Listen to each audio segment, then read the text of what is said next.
Hi, Joy Horner here.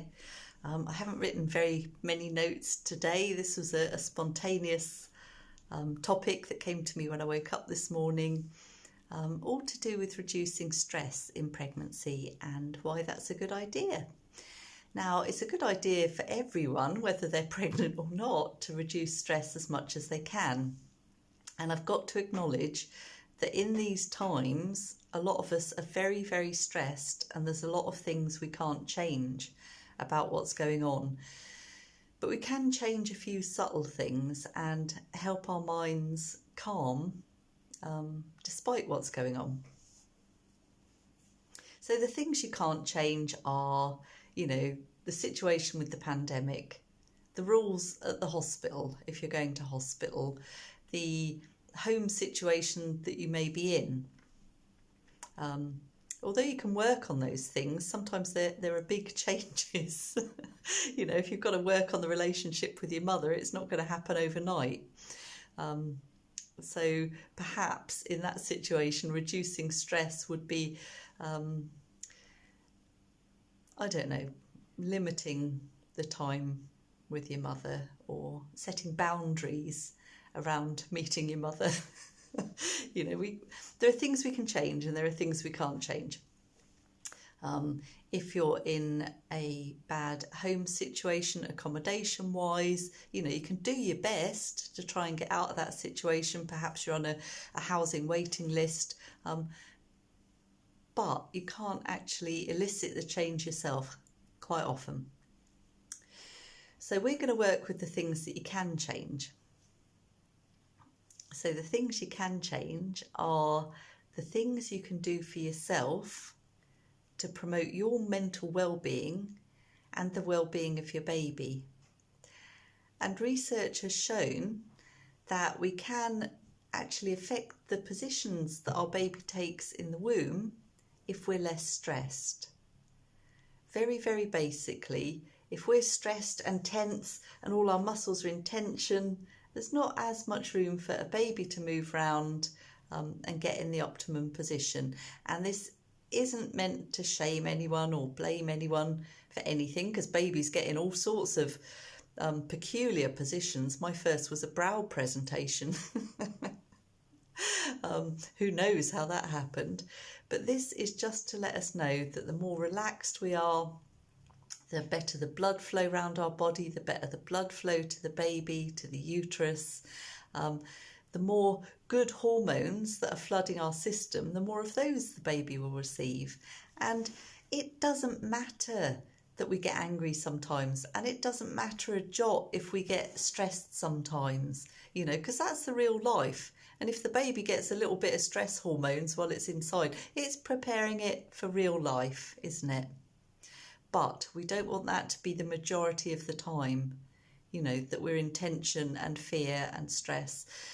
And as I said, sometimes we can't do anything about our circumstances, but we can always ask for help.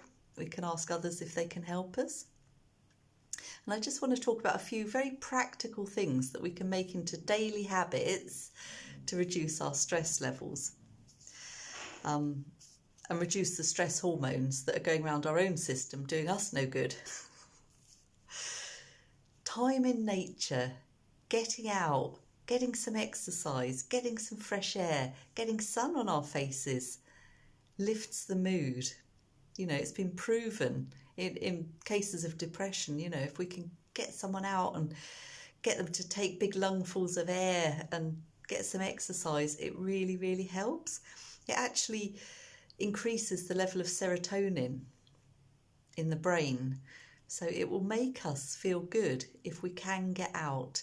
And again, sometimes it's really hard if you are depressed. Sometimes you need a buddy with you to say, okay, it's Tuesday, that's our day for going out. Enlist help, ask for help from your friends, and you can do this. Other exercise, swimming, yoga, anything that allows your system to calm as well as circulating the blood is going to be helpful in pregnancy and non-pregnancy. I'm talking about people who aren't pregnant too. This benefits us all. You can also raise your serotonin by playing with animals, any pets that you might have. Stroking a cat is fantastic. Playing with your dog, taking a neighbour's dog out. There's a brilliant website called Borrow My Doggy, where people who can't walk their dog very often, like me, ask for people to help us, and you can just go as often or as not often as you want and walk someone else's dog without the responsibility of having a dog full time. Brilliant. Borrow My Doggy. I don't get paid by them. And then you can raise your oxytocin, and that's quite easy. You know, most people have got a significant other or a child, or a relative or a friend that they're living with. In your bubble, you can hug people. You can kiss people. You can kiss your partner. You know, we're not going to spread anything that's not in the house already, you know, by kissing our own partner indoors, as long as we've washed our hands when we come in from the outdoors and all that stuff. But yeah, hug, kiss, massage. You know, wouldn't it be great if we could all, you know, pay for a daily massage? But most of us haven't got the funds for that. If you've got a partner or even a child that's willing to give you a bit of massage on your back maybe, or your arm, or your feet, and you can do the same for them, it's a wonderful thing. It's a wonderful bonding thing, and it increases our oxytocin. And babies in the uterus, I'm sure, love it when we're filled with oxytocin. It's the love hormone. Hugging people, kissing people, giving compliments. That raises our oxytocin, and it's not really hard to do, is it? You know, we can do that on a daily basis. We can practice giving compliments, and that makes us feel good and loved, you know, just watching the other person light up. It's fantastic. Any of us could do that. Yeah, okay, so we're on to dopamine, how to raise dopamine, which is another hormone that's really good for settling our system. Self-care. Now, I've had quite a few health issues over the past couple of years, and I've got really good at self-care in a way that I thought I was doing years ago, but I wasn't practicing self-care at all. I've learned to say no an awful lot. Would you like to come out for the evening, Joy? Actually, I'm really tired. I'd love to go out, and I don't want to offend them, but no, I can't go out this evening. I'm too tired. Yeah, so setting boundaries is really good. Other ways of self-care, you know them, like having a nice warm bubble bath, having a bit of you time. If you've got kids already, have a bit of you time. Schedule it in. Write yourself a schedule of self-care. Schedule it in. Wednesday at 7 o'clock, Mum has mum time where she's not interrupted for an hour. I'm sure we could arrange that once a week, whatever our lives look like, and it is so beneficial. You can also take you time by, I don't know, getting a haircut, getting your nails done if you're into that sort of thing.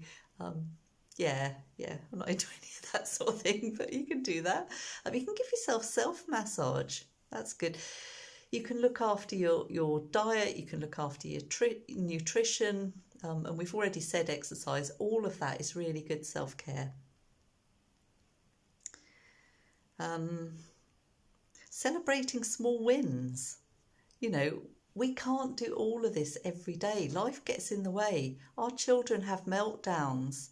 You know, we have to attend meetings that we didn't plan to go to. Yeah. But if you can just celebrate small wins, if you can write a self-care diary and just celebrate when you have achieved one thing, you know, just one thing in a week is great. And then you can build on that and move up to one good thing you do for you every day.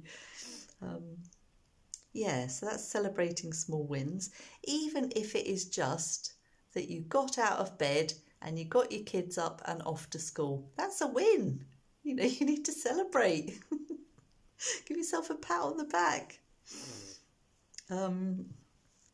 Okay, the other thing we can do is raise our endorphins, and we can do this by anything that makes us laugh, really, anything that makes us happy.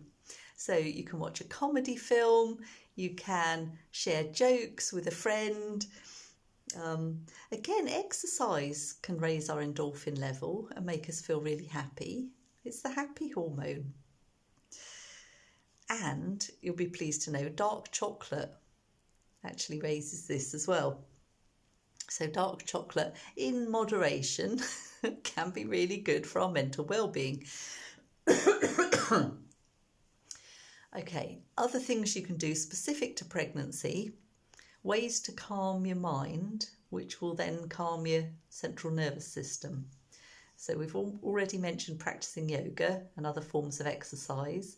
You can practice hypnobirthing, you can practice meditation, or you can just practice sitting still and connecting with your baby. And this is the biggest, I think, and most important thing to do in pregnancy. Make time. And I know it's difficult with busy working lives, and particularly if you're a mum of older kids already, to sit down in the day and make that time to be in communication with your baby. Now, some people find it really hard to sit and focus inwards on their baby. It's a bit easier if you can visualise the baby and visualise what they might be doing, what they might be seeing, what they might be tasting. That makes it a little bit easier. Or you can journal. You can write to your baby because, again, your thoughts are going to your baby as well as onto the paper. And it's a really good exercise in prenatal bonding. So we're bonded to our babies anyway, you know. Please excuse my morning cough. I used to be a smoker 15 years ago and this hasn't left me. So yeah, we all bond with our babies anyway. We're connected with them via the umbilicus. You know, we've got a physical connection, we've got a chemical connection with all these love hormones that can get to our baby. But we can also connect mind to mind. You know, if we think nice things, our babies can absorb those nice things because of the chemical cascade that we've just talked about. You know, it will be receiving that through the umbilicus. It will also be receiving the fact that our bodies are relaxed and there's more room for it to move and more oxygen and nutrients that can get through.